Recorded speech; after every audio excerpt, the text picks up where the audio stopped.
We're going to blink and it's going to be the holiday season. And to a lot of people, that time of year is already here. We're coming into a prime time for narcissists to make their rounds and hoover all of their exes. So in this video, I want to talk about the art of the narcissist's hoovering tactics during the holidays and pretty much every other day of the year as well. Number 1, the birthdays, the anniversaries, and the holidays. Not only might you get a text on your birthday, you might also get prompted to wish the narcissist a happy birthday as well. The approach can be subtle and simple, or they can come right out and demand getting that kind of greeting from you. You might get a text on your old anniversary, also a very common nostalgic-y filled hoover.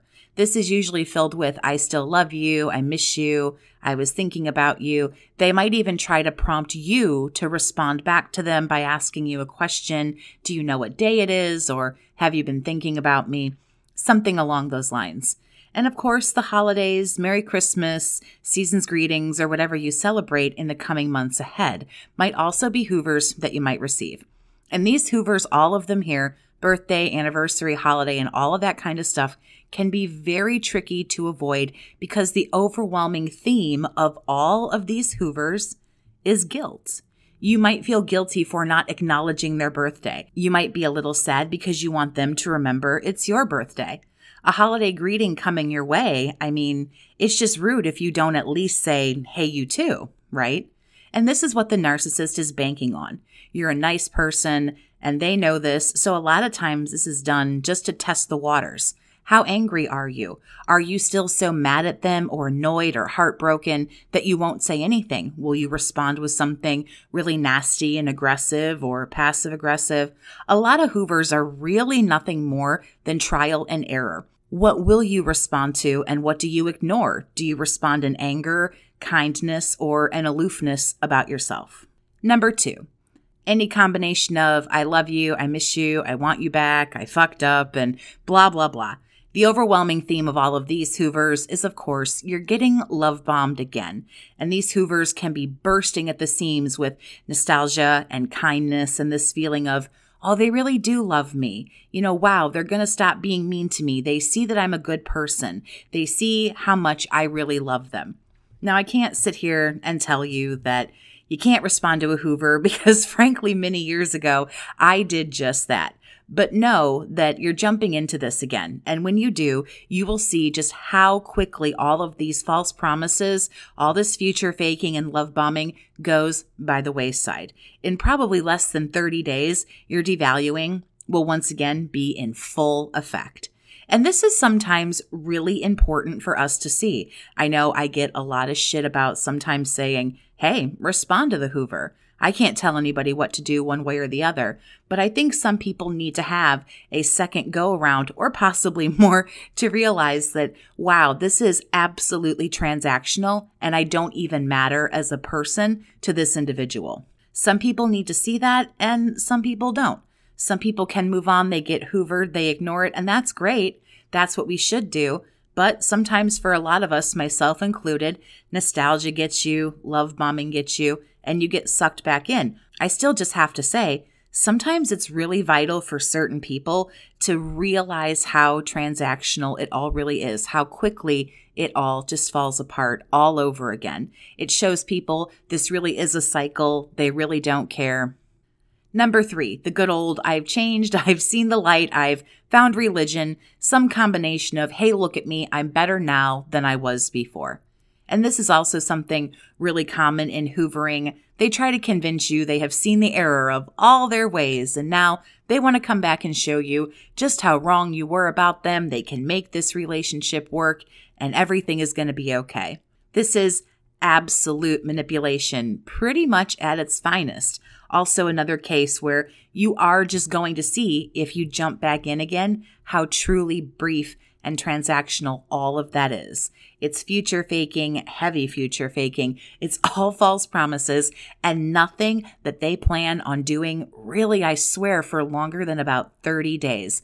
Maybe if it's something long distance or you don't see each other a whole lot, it may seem like it lasts for maybe 1 to 2, even 3 months, but it will always revert back to exactly what it was before. If you would like to talk one-on-one with me about what you're going through in a toxic relationship, you can send an email to BookAChatWithJess@gmail.com to set up private chat conversations. Number 4, the hero hoover. Out of the blue, there's a disaster in the narcs world, and guess what? They need a hero, and it's you. They need money. They need a place to stay. They're in jail. Who knows? Whatever. They have some crisis going on. I do sometimes refer to this as the crisis hoover. Either way, nobody else will seem to do. It's you that they need to fix this really big problem.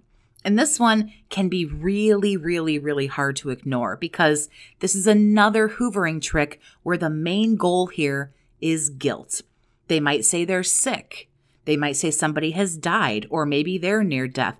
The car got towed just straight up out of the driveway. Something awful has happened, and the story plays and pulls at your heartstrings. Small segue here that I just don't feel that I would be doing a good job at this if I didn't talk about it.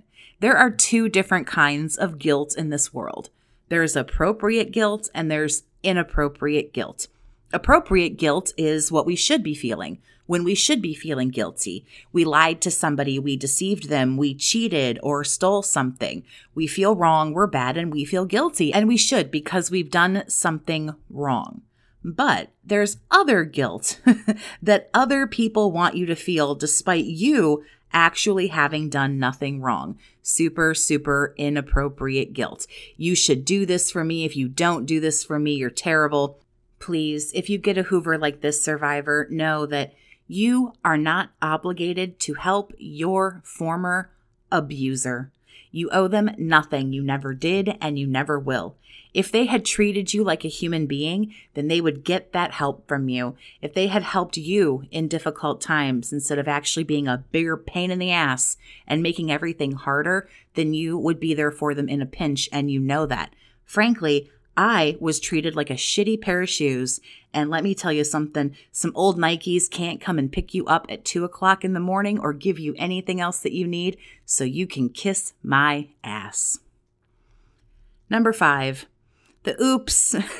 I love the oops ones. These are the nifty little pocket dials that nobody actually even does anymore, or the oops, sorry, wrong person text messages. I absolutely adore these just really shitty little attempts to get your attention. It's not a huge percentage of the hoovers out there, but I wanted to throw it in because, frankly, I just think it's fucking funny. But really, any kind of a reach out after 30 days or more is considered a hoover. So I want to get that information out there as well. Usually if they're just gone a couple weeks and they come back, that's more so you've just been ghosted.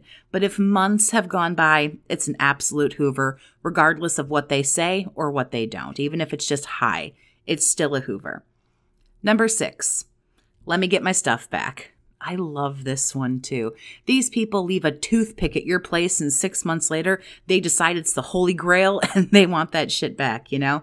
Make sure that you put a firm timeline in place about them retrieving their things. Also let them know that failure to comply with this results in their shit going to the trash, and they can pick through them hefty bags on your tree lawn at their leisure. It is not your responsibility. This is yet again something else where they want you to feel guilty if you don't hold on to their things, if you don't take care of their things, and if they don't take that stuff with them when they go after whatever amount of time you choose, it is no longer your responsibility. Stop taking responsibility for things where other people need to pick up their own slack. Just remember, just because somebody narcissistic doesn't want to take responsibility for their stuff or their career or whatever, it doesn't mean you have to pick up the slack and do it. We are all responsible for ourselves. Someone's lack of accountability and responsibility doesn't mean all of a sudden you pick up more of that shit and take it with you. We have enough emotional baggage. I'm not adding one more carry-on to the whole basket of shit I've already got. These are really, really sad attempts to pop right back into your life. Don't fall for it. Number 7, any combination of anger, aggressiveness, passive aggressiveness, bitterness, or resentment in an email or call or voicemail, anything. Anger, hate, insults, all that stuff. These are fun, right? Sometimes when they try the I love you, I miss you, and that doesn't work, sometimes they'll switch it up and come at you with something like this. If they don't feel that love bombing will work on you in the first place, they will sometimes skip the mushy, gushy, I love you kind of stuff, and they will go right into this, which is just masterfully manipulated when you really think about it. They want you to respond with some pissy little message so that they can fight with you. Some attention is better than none to a narcissist. Bad attention is better than none to a narcissist. And I want you to roll that back and listen to it as many times as you feel you need to. So what Hoovers did I miss? I certainly didn't touch on all of them, so you can leave all your stories down in the comments if you choose to do so. If you want some bonus content that I drop out from time to time and to help support my work here on the channel, you can become a channel member. There is a link down in the description for you, or you can just click the join button that's right below the video. I want to thank some of my new members like Janelle, Dave, and lovely Empress. Thank you very much for listening. You can subscribe for more content each and every single week. Have a great day, Survivor, and take care of yourself.